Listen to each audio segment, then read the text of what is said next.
Hi everyone and welcome to RollerSkillz. My name is Danielle Lockwood and I'm a professional roller skater, creator and coach. So today I'm going to be teaching you the beginner marching techniques. This technique is used at Starlight Express and was taught to me by the incredible coach Michael Fraley. And what's so great about this technique is that it develops and it can take you the whole way through to a professional level. All you have to do is start at stage 1. So today I'm going to be talking about stages 1 and stage 2, and we will dive into the other stages in a different video. So this technique is called marching because it is exactly what it says. It is marching on the spot. So before you do anything, come into your home base position, make sure your knees are nice and bent and check your posture.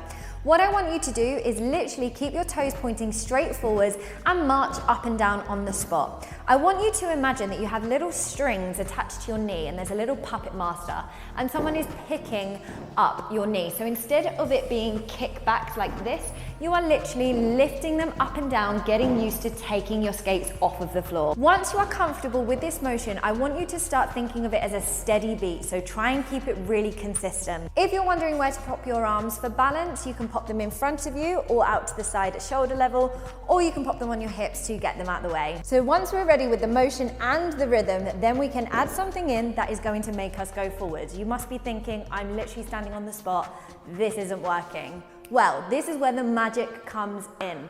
And if you've watched my other video to do with the angles of your feet, you will know exactly what I'm talking about. So you're going to do exactly the same. Everything is right underneath you and you're going to think that you are still doing everything that you're doing on the spot. All you're going to do is you are going to angle your feet outwards, pointing your toes towards the front diagonals in a little V. So what can be really, really tempting with this marching is stepping forwards like this. This is going to develop a very, very bad habit, which we would like to eradicate very early on. So again, just make sure that it's going right underneath you every single time you're thinking about marching on the spot, and it is simply the angle of your feet that is making you go forwards. At this point in this stage of marching, you do not need any pushes, nothing like that. It should feel really nice and easy. Another one that I see that you might be tempted by is this little flick, this little kickback. Again, try your best to avoid this if you can and just work on putting it down right underneath yourself. If you're getting a little bit panicked by the speed and you want to control it, just straighten up your toes, come into a home base position and roll. So that is marching stage number 1, which can also be replicated backwards. It's the same motion, but instead of the toes facing outwards, they're going to face in towards each other. Again, keep those knees nice and bent. Make sure you are picking them up and putting them down right underneath yourself, and be aware of your surroundings. So what is the difference between stage number 1 and stage number 2? Stage number 2 requires you to really think about transferring your weight, and actually it's a very, very simple change. You're just going to last a little bit longer on each leg. So it's kind of like a hover, or what we like to call a glide. So instead of the marching looking like this with stage 1, it's going to look a little more like this for stage 2.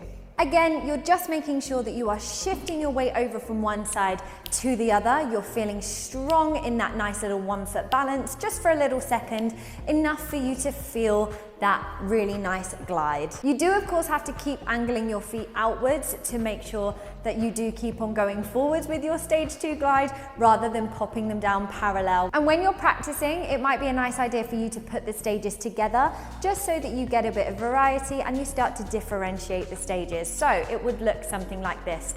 1, 2, 3, 4, 1, 2, 1, 2. And again, of course, the same for backwards. 1, 2, 3, 4, 1, 2, 1, 2.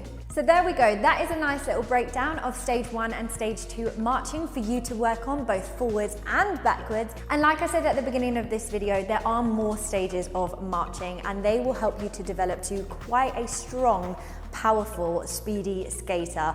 But I'm not sure we're quite there yet, and maybe look for them a little bit further down the line on my channel. I hope you've enjoyed this video. I hope it's helped you to unlock your forwards and backwards skate. If you are enjoying my content, please be sure to like, subscribe and share, and check me out on all of my other social channels. I do also have full online classes and tutorials over on my Patreon. I will link it below. Thank you so much for watching. I appreciate you all more than you can possibly know, and I will see you on the next one.